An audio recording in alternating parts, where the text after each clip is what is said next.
रव्याची खीर करण्यासाठी लागणारं साहित्य: 2 मोठे चमचे साजूक तूप, पाव कप बारीक रवा, सुकामेवा, 50 ग्रॅम खवा, गरम दूध, काही केशराच्या काड्या, अर्धा कप साखर।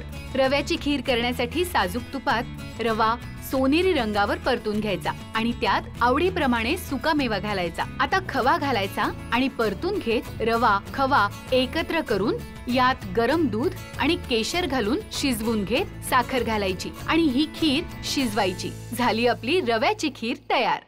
खीर आपण इथे बनवतोय रव्याची खीर बनवण्यासाठी इथे साधारण 1-2 चमचे साजूक तूप घ्यायचं। यामध्ये घालूयात पाव कप म्हणजे 4 चमचे बारीक रवा आणि हा छान गुलाबी रंगावर सोनेरी रंगावर भाजून घ्यायचा। चला इथे रव्याला आहे ना तुम्ही बघू शकाल हलकासा सोनेरी रंग यायला सुरुवात झालेली आहे। आता या स्टेजला यामध्ये घालूयात सुकामेवा, करूयात मिक्स। म्हणजे काय होतं ना, सुकामेवा पण रव्यासोबत छान भाजला जातो। आता खमंग असा रवा भाजला गेलेला आहे। आता हा पॅनच्या एका बाजूला काढून घेते मी। यामध्ये घालते खवा। खवा घालणं अगदी ऑप्शनल आहे। या खीरमध्ये खवा अजिबात वापरत नाहीत, पण थोडासा रिचनेस येण्यासाठी मी वापरते। आता खवा छान भाजून झाला। यामध्ये गरम दूध घालायचे। थोडं दूध घालत हे मिक्स करायचं, नाहीतर काय होतं ना, रव्याच्या गुठळ्या होतात।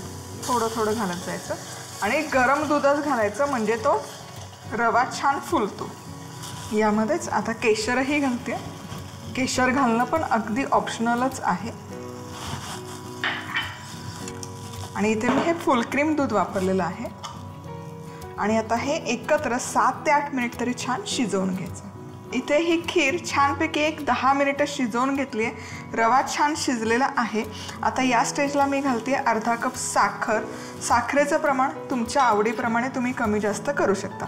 आता साखर घातल्यावर आणखी फक्त 2 ते 3 मिनिटं ही खीर शिजवून घ्यायची आणि मग मस्त अशी रव्याची खीर बनवून होते तयार।